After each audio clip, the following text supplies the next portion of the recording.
سب سے پہلے خدا یسوع المسیح کی شکر گزار ہوں کہ خدا نے ہمیں قیمتی لمحات عطا کیے کہ ہم ایک کلمہ کی صورت میں جو ہے خدا کے کلام کو آپ تک پہنچا سکیں. اور پھر اس کے بعد خدا کے خادمین کی شکر گزار ہوں اور تمام بیٹھے جماعت کے لیے ان کی شکر گزار ہوں. آئے میرے عزیزوں میرے ساتھ نکالیں. آپ نے پہلے کلمے کے بارے میں سیکھا جو معافی کا کلمہ ہے، اور جو میں تیسرا کلمہ بیان کرنے کو ہوں یہ محبت کا کلمہ ہے، اور محبت کے ساتھ ساتھ ایک ذمہ داری بھی ہے کہ ایک ماں کی ذمہ داری جو بیٹے کو سونپی گئی. میرے عزیزوں میرے ساتھ نکالیں خدا کے کلام مقدس میں سے مقدس یوحنا رسول کی لکھی گئی انجیل مقدس، اس کا 19واں باب اور اس کی 26 تا 27 آیت. خدا کے پاک کلام میں یہ رقم ہے،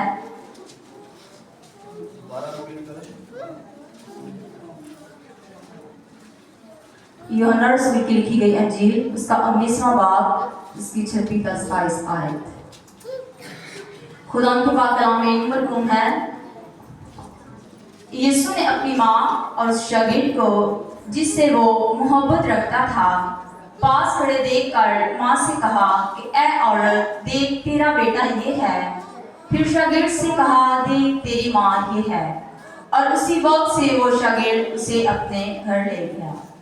آمین. خدا کے پاک کلام کے پڑھے اور سنے جانے پر خدا کی خاص برکت ہو. میرے عزیزوں، ہم لفظ اے عورت پر غور کرتے ہیں کہ یسوع مسیح نے کس کے لیے استعمال کیے. میرے عزیزوں، چاروں اناجیل میں عورتوں سے مخاطب ہوتے ہوئے جو الفاظ استعمال فرمائے وہ نہ صرف ادب و احترام سے بھرپور تھے بلکہ ان کے دکھ، ایمان اور وفاداری کو اجاگر کرتے ہیں. بائبل مقدس میں ہمیں چند اہم موقعوں کا ذکر ملتا ہے جہاں خدا یسوع المسیح نے اے عورت کہہ کر خطاب کیا. نمبر 1، کنانی عورت. کنانی عورت کے ساتھ جب خدا یسوع المسیح مخاطب ہوئے تو انہوں نے کہا کہ اے عورت تیرا ایمان بڑا ہے. دوسرے نمبر پر کھپڑی عورت. اس کے ساتھ یسوع المسیح نے مخاطب ہوتے ہوئے کہا اے عورت تو اپنی بیماری سے چھوٹ گئی. اور نمبر تیسرے پہ ہے وہ ہے سامری عورت. اس کے ساتھ یسوع المسیح نے مخاطب ہوتے ہوئے کہا کہ اے عورت میری بات مان. اور نمبر 4 زانیہ عورت. اس کے ساتھ خدا یسوع المسیح نے مخاطب ہوتے ہوئے کہا کہ اے عورت یہ لوگ کہاں گئے.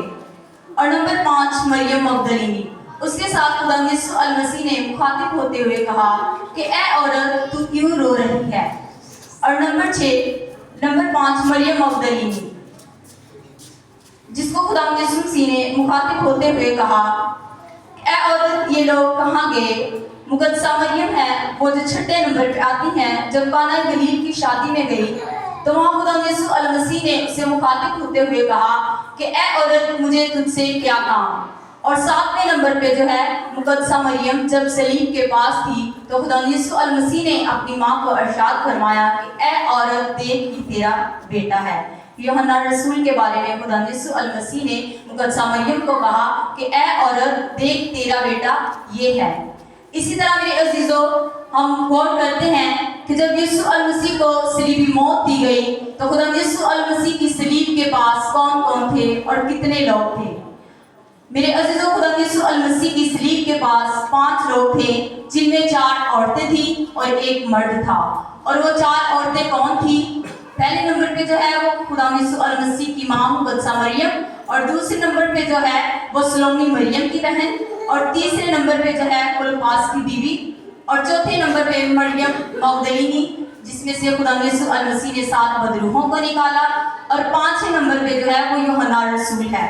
میرے عزیزوں، آپ سب اس بات سے واقف ہیں کہ رسولوں میں سے جو واحد رسول یوحنا رسول ہی تھا. خدا یسوع المسیح کے کل 12 شاگرد تھے، آپ سب جانتے ہیں، لیکن یوحنا رسول ہی واحد رسول تھا جو یسوع مسیح کی صلیب کے اس وقت جو پاس تھے.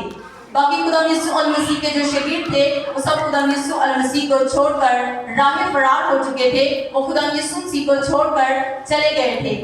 اور اگر ہم دیکھیں کہ خدا یسوع المسیح کے جو بھائی تھے وہ کہاں تھے، وہ بھی خدا یسوع المسیح کو چھوڑ کر چلے گئے تھے.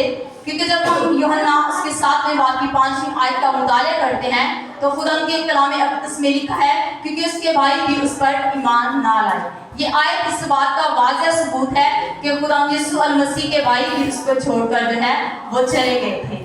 سو میرے عزیزو، خدا یسوع المسیح کی ماں مقدسہ مریم کو اس وقت ایک کامل سہارے اور کامل ذمہ دار کی ضرورت تھی، اور وہ کامل سہارا، کامل ذمہ دار یوحنا رسول ہی تھا۔ ان رسولوں میں سے وہی رسول تھا جس نے خدا یسوع المسیح کی ماں کی ذمہ داری کو سنبھالا۔ اور میرے عزیزو، بے شک خدا کے کلام میں لکھا کہ اس نے بڑے احسن طریقے کے ساتھ اس ذمہ داری کو پورا کیا۔ اسی طرح میرے عزیزو، ہم دیکھتے ہیں کہ یہ کلمہ محبت کا کلمہ کیسے کہلاتا ہے۔ میرے عزیزو، اس کلمہ میں ایک جسمانی ماں کی محبت دکھائی دیتی ہے جو اس نے اپنے بیٹے کے ساتھ کی، جس کو دیکھ کر مقدسہ مریم جیا کرتی تھی۔ مقدسہ مریم کا لگتے جگر، میرے عزیزو، وہ ماں سامنے کھڑی سارا ماجرا دیکھ رہی ہے۔ اس کے سر کے اوپر کانٹوں کا تاج اوڑا گیا ہے، ہاتھوں پاؤں میں کیڑے ٹھوکے گئے ہیں، پسلی میں نیزہ لگایا گیا ہے۔ میرے عزیزو، وہ ماں سارے معاشرے کو دیکھ رہی ہے، لیکن وہ مجبور ہے، اس قدر مجبور ہے کہ اس کی مجبوری دیکھیں کہ میرے عزیزو، اسے یہ نہیں پتا چل رہا کہ اسے یہ اجازت نہیں دی گئی کہ میں ایک گلاس پانی کا ہی اس کو پلا دوں۔ میرے عزیزو، اس وقت ماں اور بیٹے کی محبت کا جو ملاپ تھا، ہمیں یہ نظر آتا ہے کہ مسیح کی بنیاد جو ہے وہ محبت پر رکھی گئی۔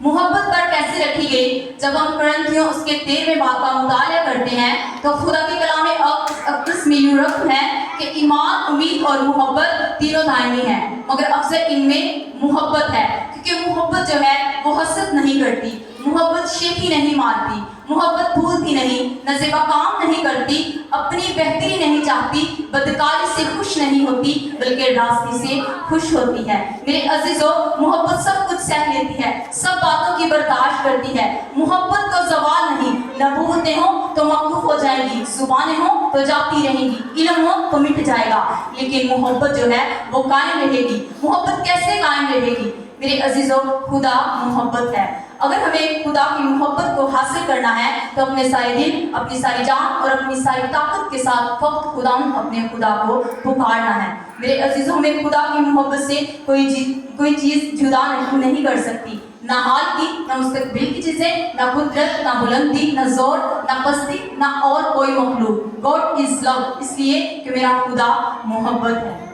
اسی طرح میں اپنے کلمے کا اختتام اس شعر کے ساتھ کروں گی۔ کرتے ہیں اظہارِ وفات لوگ بہت سارے، کرتے ہیں اظہارِ وفات لوگ بہت سارے، اگر دیکھنی ہے سچی محبت تو میرے مسیح کی زندگی کو دیکھیں۔ شکریہ۔